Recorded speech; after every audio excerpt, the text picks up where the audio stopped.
Good evening students. इस वाले video में मैं एक स्पेसिफिक सवाल का जवाब देना चाहता हूं। सिलेबस कब तक खत्म करें? नीट 2024 वालों के लिए ज्यादा रेलेवेंट है। 2025 वालों से मैं ये कहूंगा पढ़ना तो चालू करो, सिलेबस तो बाद में खत्म हो जाएगा। ये वीडियो नीट 2024 एस्पिरेंट्स के लिए। जो एक चीज इंपॉर्टेंट है जिसको आपको समझना पड़ेगा वो ये है कि ये सवाल का जवाब ड्रॉपर्स और फर्स्ट अटेम्प्टर्स के लिए डिफरेंट होगा। ड्रॉपर्स के लिए क्यों डिफरेंट होगा? क्योंकि ड्रॉपर्स ने तैयारी जल्दी चालू की आफ्टर नीट 2023 रिजल्ट, है ना। और इसका मतलब यदि आपने जून में तैयारी चालू की तो आपका सिलेबस सितंबर अक्टूबर में खत्म नहीं हो सकता। सिलेबस 4-5 महीने का सिलेबस नहीं है। यदि आप कोई कोचिंग ऑनलाइन या क्लासरूम वगैरह ज्वाइन कर रहे हैं तो टिपिकली 9 to 10 मंथ्स में सिलेबस खत्म होगा, ठीक है। तो यदि आपने जून में स्टार्ट किया तो मान लीजिए कि करीब मार्च या अप्रैल में जाके सिलेबस खत्म होगा, उससे पहले खत्म नहीं हो सकता। फर्स्ट अटेम्प्टर्स के लिए कुछ इस तरह से होता है कि यदि आपने कोई कोचिंग ज्वाइन किया, 2 ईयर प्रोग्राम वगैरह था, तो उनकी कोशिश होती है कि अक्टूबर या नवंबर तक सिलेबस खत्म हो जाए, ठीक है। अच्छी बात है, पर आपकी सिचुएशन आपकी है, किसी और की नहीं है। आप तैयारी कर रहे हैं, आपका पड़ोसी तैयारी कर रहा है नहीं कर रहा, उससे आपको फर्क नहीं पड़ता। तो पीयर प्रेशर को साइड में रख दीजिए। ये पीयर प्रेशर आपको बहुत खतरनाक तरीके से हावी होगा। आप वीडियोस में जाएंगे, जितने वीडियो देखेंगे उतने ओपिनियन मिलेंगे। आपका सिलेबस कहीं भी हो, आप एक वीडियो में सुनेंगे अक्टूबर में खत्म हो जाना चाहिए, दूसरे में सुनेंगे नवंबर में, तीसरे में सुनेंगे दिसंबर में, और इस वाले वीडियो में आप कुछ और सुनेंगे। तो मैं आपको लॉजिक समझाने की कोशिश करूंगा कि सिलेबस कब तक खत्म करना है। और इसमें जो सबसे बड़ी चीज आती है, ये सवाल ज्यादातर इसलिए पूछा जा रहा है कि सर मैं रिवीजन कब करूंगा। मैंने सुना है कि बिना रिवीजन के काम नहीं होता। बात बिल्कुल सही है, रिवीजन बहुत इंपॉर्टेंट है, पर मुद्दे की बात यह है कि हम पढ़ाई ऐसे करें कि सिलेबस फिनिश और उसके बाद रिवीजन, है ना। या फिर इस तरह से करें कि सिलेबस फिनिश करते हुए साथ साथ में रिवाइज करते जाएं। जैसे जैसे आगे बढ़ते गए थोड़ा थोड़ा टाइम हर रोज लगाया रिवीजन करने के लिए। मैं स्ट्रांगली बच्चों को ये वाली चीज रिकमेंड करता हूं, खासकर ड्रॉपर्स को और उन लोगों को जिनका सिलेबस उस तरह से नहीं चल रहा। काफी लोग ऐसे भी होते हैं जो 11th में शुरू में चालू करेंगे और 12th के अक्टूबर नवंबर तक खत्म हो जाएगा। काफी फर्स्ट अटेम्प्टर्स ऐसे होते हैं, पर काफी सारे लोग ऐसे भी होते हैं जिन्होंने लेट्स से 12th में तैयारी चालू की। अब उसके बाद आप बोलोगे मैं सितंबर तक खत्म कर लूंगा, मैंने तो रोका नहीं, जाओ कर लो, होगा नहीं। तो असलियत में होता क्या है, मुझे दिसंबर जनवरी में फोन कॉल आना चालू होते हैं, सर सिलेबस खत्म हो गया और अब मैं क्वेश्चन प्रैक्टिस चालू करूंगा। मुझे दिल करता है कि मैं फोन के बाहर निकल के उनको झकझोड़ूं, जोर से चिल्लाऊं नालायक, पर ये सब कर नहीं सकते, है ना। आपका सिलेबस खत्म होने का मतलब क्या है? सबसे पहले मैं ये बताता हूं what does finishing a chapter mean. Finishing a chapter का मतलब 3 चीजें हैं। आपने थ्योरी की, यानी वीडियो देखते हुए नोट्स लिए, या आप किसी क्लासरूम कोचिंग में जा रहे हैं उसमें जो टीचर पढ़ा रहे हैं उसको देखते हुए नोट्स लिए। उसके बाद आपने एनसीईआरटी का रीडिंग किया। फिजिक्स केमिस्ट्री का चैप्टर है तो 100 से 150 क्वेश्चन किए। बायो का चैप्टर है तो 150 से 200 क्वेश्चन किए। और उसके बाद हर 2 हफ्ते में मॉक टेस्ट लिख लिया। यदि आप सिर्फ थ्योरी कर रहे हैं, यदि आप सिर्फ ये करते हैं और ये नहीं करते, तो आपका सिलेबस खत्म नहीं हो रहा, आप खुद के साथ बेवकूफ़ी कर रहे हैं। आपका निश्चित अगले साल वापस तैयारी करनी पड़ेगी, क्योंकि मुद्दे की चीज तो ये है आप सारी मेहनत, सारी जो थ्योरी है इसमें अप्लाई करने के लिए कर रहे हैं। अब आप यदि अप्लाई बाद में करेंगे और तब आपसे नहीं हुए तो टीचर तो पढ़ा के अपना सिलेबस खत्म कर चुके, किससे जाके पूछोगे? बिल्कुल नालायकी है ये। तो चैप्टर फिनिश करने का मतलब है थ्योरी की और उसके बाद उससे रिलेटेड क्वेश्चन प्रैक्टिस किया। यदि आपने क्वेश्चन प्रैक्टिस नहीं किया तो आपका चैप्टर खत्म नहीं हुआ। तो पहले तो ये बात समझ लीजिए। तो रिवीजन का मतलब ये नहीं है कि रिवीजन के टाइम पे मैं क्वेश्चन प्रैक्टिस करूंगा, उसको नालायकी बोलते हैं, ठीक है। तो वापस आ जाते हैं यहां पे। तो पहली चीज मैंने आपको समझा दी कि चैप्टर फिनिश करने का मतलब क्या है। दूसरी चीज है कि ड्रॉपर्स का टिपिकली सिलेबस मार्च अप्रैल तक खत्म होगा। ड्रॉपर्स का सिलेबस उससे पहले नहीं हो सकता। क्यों मैं बोल रहा हूं? 9 to 10 मंथ्स, है ना। 9 to 10 मंथ्स का मतलब हुआ करीब 40 हफ्ते, ठीक है।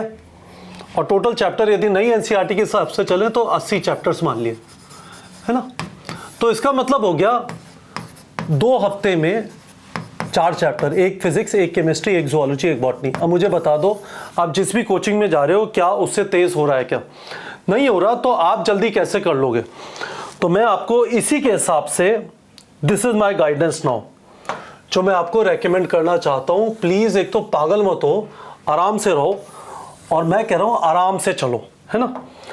करो क्या, आपका एक चैप्टर किया, दूसरा किया, तीसरा किया, चौथा किया, पांचवा किया, छठा किया, है ना। फिजिक्स, केमिस्ट्री, या ऐसे नहीं चलते, रुको, तीसरा चौथा, एक फिजिक्स, एक केमिस्ट्री, एक जूलॉजी, एक बॉटनी, सही है। और उसके बाद ये आपने 2 हफ्ते में किया, 2 वीक्स, 4 या 5 चैप्टर। उसके बाद आपने एक मॉक टेस्ट दे दिया, सही है। अब मैं आपको ये जरूर बोलना चाहूंगा कि जब आप ये मॉक टेस्ट दे रहे हैं, तो मॉक टेस्ट तो आपका 3 घंटे 20 मिनट का है, सही है। पर मॉक टेस्ट से पहले रिवाइज करिए मॉक टेस्ट के लिए अच्छी तरह। 3 घंटा 20 मिनट मॉक टेस्ट हो गया, मॉक टेस्ट। उससे पहले 12 से 15 घंटे का रिवीजन, और उसके बाद करीब 3-4 घंटे का पोस्टमार्टम। देखिए क्या गड़बड़ हुई, सही है। इसके बाद आप आगे बढ़े, फिर आपने 4 चैप्टर किए, बहुत अच्छी बात है। इसके बाद आपका मॉक टेस्ट हुआ। पर इस मॉक टेस्ट में यदि आपके कोचिंग के अंदर इस तरह से चल रहा है कि आगे वाले टेस्ट में पीछे वाला सिलेबस नहीं आता, तो यहाँ पे एक टारगेट टेस्ट दे दीजिए, और टारगेट टेस्ट में यहाँ के उठा के ये 2 चैप्टर भी यहाँ पे ले लीजिए। तो 6 क्वेश्चन का 6 इसका टेस्ट हो गया। जरा समझिए मैं आपसे क्या कहने की कोशिश कर रहा हूँ। देखिए, सेट टारगेट पे चलते हैं, है ना। ये फीचर आप लोग के पास है। तो आपके इस हफ्ते में आपने चैप्टर पढ़े, लेट्स से केमिस्ट्री में आपने इस हफ्ते में पढ़ा थर्मोडायनेमिक्स पढ़ा, बहुत अच्छी बात है। जूलॉजी में आपने पढ़ा जैसे बॉडी फ्लूइड्स एंड सर्कुलेशन, अच्छी बात है। फिजिक्स में आपने पढ़ा system of particle and rotational portion, अच्छी बात है। बॉटनी में आपने पढ़ा अच्छा प्लांट ग्रोथ एंड डेवलपमेंट, अच्छी बात है। अब 2 चैप्टर जो आपने पहले पढ़े केमिस्ट्री में, इसको रिवाइज के लिए ले लीजिए, और एक चैप्टर जूलॉजी का रिवाइज के लिए ले लीजिए। Let's say breathing exchange gases को रिवाइज, ठीक है। नेक्स्ट पे आए, मैं आपको टेस्ट जनरेट करके दिखा देता हूँ, है ना।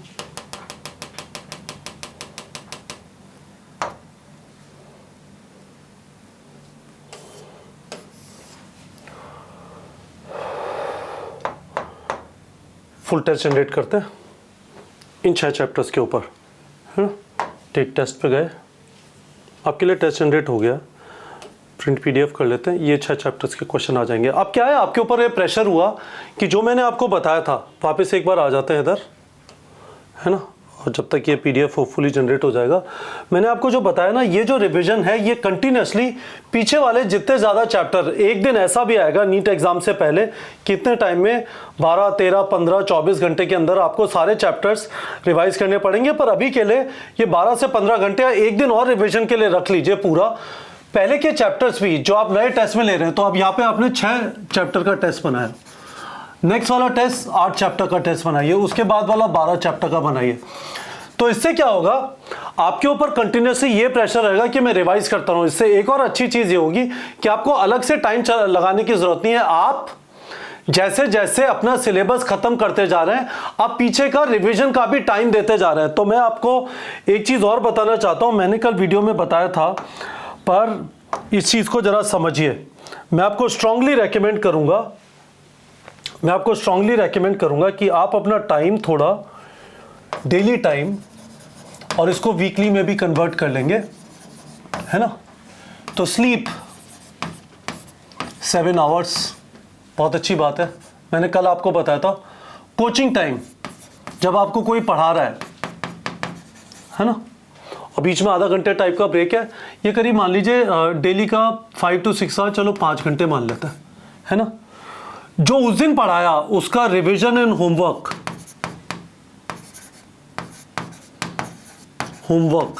इसको लिख लेते हैं सेम डे।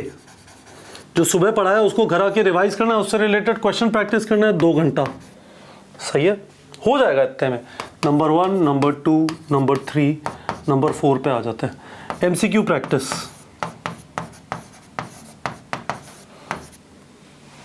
ढाई घंटा, है ना।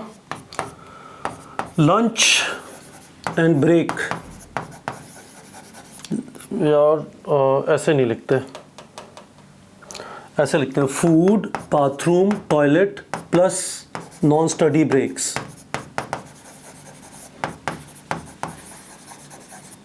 4 घंटा। देखिए कितना टाइम हो गया, 7, 5, 12, 2, 14 और 2, 16 और 4, 20, 20.5 घंटा हो गया, है ना। और इसके बाद आपका कुछ रिवीजन टाइम रख सकते हैं और प्रीवियस थिंग्स 2 आवर्स डेली, ठीक है, वीक बेसिस पर लगा लेता। और इसके अलावा मैंने 2 घंटे छोड़ दिया, कुछ कुछ इतना प्रिसाइसली होता नहीं, ऊपर नीचे हो जाएगा।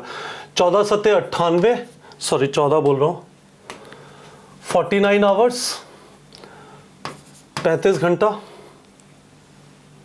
14 घंटा, 14 और 3 17.5 घंटा, और यहाँ पे ठीक है आवर लिख दूं। हफ्ते में ये वाला टाइम निकालने की आदत डालिए, रेगुलरली रिवाइज करने की आदत डालिए। एक तरीका ये आदत डालने का है कि टारगेट टेस्ट जनरेट करिए। मैंने अभी आपको बताया, देखिए बढ़िया आपका टेस्ट अभी जनरेट हो चुका होगा। वाह जादू चाहिए, है ना। देख लो बॉटनी में हमने कौन से चैप्टर लिए थे, प्लांट ग्रोथ एंड डेवलपमेंट लिया था सिर्फ, है ना। ये सिर्फ प्लांट ग्रोथ एंड डेवलपमेंट के क्वेश्चन है। साइटोकाइनेन फाइटोकाइनेन मुझे दिखाई दे रहा है। जूलॉजी में चलेंगे हमने ब्रीदिंग, और देखिए सेक्शन ए सेक्शन भी बढ़िया जनरेट हो गया। देखो यार, अब मैं ना फैंटम बन के मेरे से ये मत कहना सर हमसे तो ये सब नहीं हो पाएगा। नहीं हो पाएगा, कोई बात नहीं, वीडियो आपके लिए नहीं है, पर मैं आपको ये बताने की कोशिश कर रहा हूँ कि आप रेगुलरली अपने सिलेबस कंप्लीशन के साथ, कोचिंग में सिलेबस कंप्लीशन जो चल रहा है, कोचिंग का स्केड्यूल फॉलो करिए, पर डेली का 2-2.5 घंटा निकाल के जो पीछे हो गया है, जिसके बारे में आपको डर है, जो आप भूल जा रहे हैं, उसको रिवाइज कर लीजिए। उससे रिलेटेड अलग से टारगेट का टेस्ट जनरेट करके दे दीजिए। आपके कोचिंग में जो भी चैप्टर चल रहे हैं, प्लस आपने जो रिवाइज किया, संडे को कोचिंग का टेस्ट होता है, सैटरडे को अपना टारगेट टेस्ट जनरेट करके दे दिया। बताइए कैसा प्लान है, ठीक है। तो देखिए जूलॉजी ऐसे ही, केमिस्ट्री वगैरह सब आ जाएगा, ठीक है। तो मैं आपसे क्या कहने की कोशिश कर रहा हूं गाइस,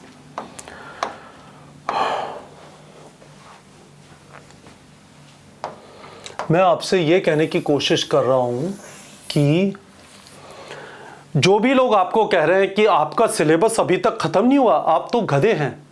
नहीं, एक कान से सुनो, दूसरे से निकालो, इसीलिए आपको 2 कान दिए गए हैं। यदि आपका सिलेबस आराम से 30 मार्च तक भी खत्म होता है, that is perfectly okay, till the time आप syllabus completion and revision going on simultaneously.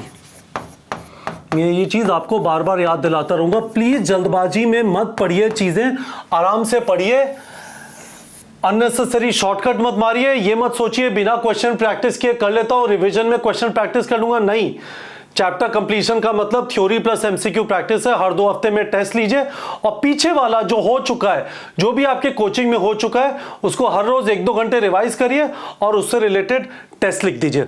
अब मैं फाइनल एक चीज और ये बताना चाहता हूं, काफी सारे ड्रॉपर्स का सवाल होता है, सर मुझे तो काफी कुछ आता है, तभी तो मेरे 400, 450, 500, 550 आए, मुझे सारी चीजें पढ़ने की जरूरत है क्या? जायज सवाल है, मैं इस वाले सवाल का जवाब दे देता हूं। वीडियो के डिस्क्रिप्शन में एक और वीडियो है जिसमें मैंने डिटेल में एक्सप्लेन किया था, पर यहां पे क्विक फायर मैं आपको ये चीज एक्सप्लेन कर देता हूं।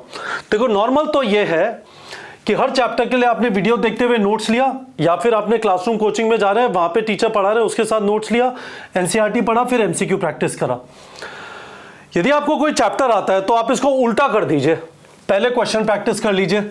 यदि आपके 85% तक सही हो जा रहे हैं तो आपको चैप्टर आता है, जो छोटी मोटी चीजें नहीं आती उससे रिलेटेड थ्योरी कर लीजिए, ठीक है। पर पूरे वीडियो देखना है, पूरी क्लासेस अटेंड करने की जरूरत नहीं है। पर यदि आपके 85% से कम है, 85% नंबर कहां से आया? 85% करेक्ट का मतलब है कितने क्वेश्चन सही? नीट के एग्जाम में 180 क्वेश्चन है ना, 18 और 9 27 क्वेश्चन गलत हो गया। आप 27 × 5 कर लो, 5 7 35, 3 5 2 10 और 3 13, 135, यानी आपके नंबर आए 585, है ना। आप समझ रहे हैं मेरी बात क्या है? तो 85% क्वेश्चन आपके सही होते हैं, तो 180 में से आपके 27 क्वेश्चन गलत हो गए, इसका मतलब आपके 585 नंबर आएंगे। तो इससे कम यदि हो रहा है तो आपको पूरा चैप्टर अच्छी तरह करने की ज़रूरत है, तो यहाँ पे आपका टाइम नहीं बचा। पर इस तरह से आप टाइम बचा सकते हैं कि यदि आपको लगता है कोई चैप्टर आता है, करके देख लीजिए उसकी एमसीक्यू प्रैक्टिस। हमारे यहाँ पे डैशबोर्ड पे हमने आपको चीज़ें प्रोवाइड की हुई है, आपने देखा है वो जो गोला बन के आता है, करेक्ट परसेंटेज यदि 85% है। राहिल सर ने आपको एक वीडियो बना के दिया था जिसमें आप अपना प्रेडिक्टिव स्कोर देख सकते हैं कि आपकी लास्ट वीक परफॉर्मेंस और टोटल परफॉर्मेंस रही है, उसके बेसिस पे क्या स्कोर आ रहा है, उससे आपको पता चल जाएगा। तो फुली स्टूडेंट्स, मैंने आपके इस वाले सवाल का जवाब दे दिया होगा, by when to finish the syllabus. यदि आपका सिलेबस ऐसी रफ्तार पे चल रहा है कि जल्दी खत्म हो जाएगा, बहुत अच्छी बात है, पर बेमतलब में एक्सीलरेटर मत दबाइए। मैं आपसे ये कह रहा हूं कि सिलेबस यदि 30 मार्च तक भी खत्म होता है, it is perfectly okay till the time आप सिलेबस कंप्लीशन और रिवीजन साथ में कर रहे हैं। आपका कुछ भी सवाल है मुझसे वीडियो के कॉमेंट सेक्शन में पूछ लीजिए। होपफुली मैंने एक इंपॉर्टेंट क्वेश्चन है मेरे हिसाब से, उसका आंसर कर दिया है। इस वाले चैनल को सब्सक्राइब कर लीजिए। हम आपको रेगुलरली यहाँ पे realistic guidance, motivation, mentorship provide करने की कोशिश करेंगे। यहां पे कोई जिंगोइज्म नहीं होगा, मेरी नसों में एम्स दिल्ली बहता है, मेरा सीना फाड़ के देखोगे वहां पे एम्स दिल्ली निकलेगा, वो सब चीजें यहां पे नहीं होंगी। तरीके से हम आपको प्रैक्टिकल चीजें बताने की कोशिश करेंगे कैसे कर सकते हैं। एक इंपॉर्टेंट चीज आपके लिए यह है कि जब भी आप कोई वीडियो देखते हैं जिसमें आपको बताया जा रहा है ये कर लो वो कर लो, जरा अपनी सिचुएशन देख लो। अननेसेसरी सोशल मीडिया के प्रेशर और पीयर प्रेशर में आने की जरूरत नहीं है। आपके लिए जो ठीक है वही आपके लिए ठीक होगा। आराम से करिए, एग्जाम इतना मुश्किल नहीं है, अपना कंपोजर काम बना के रखना है और रेगुलरली पढ़ाई करनी है। होपफुली आपको समझ आया होगा। कुछ भी क्वेश्चन है वीडियो के कमेंट सेक्शन में पूछिए, I would be happy to answer. ठीक है बच्चों।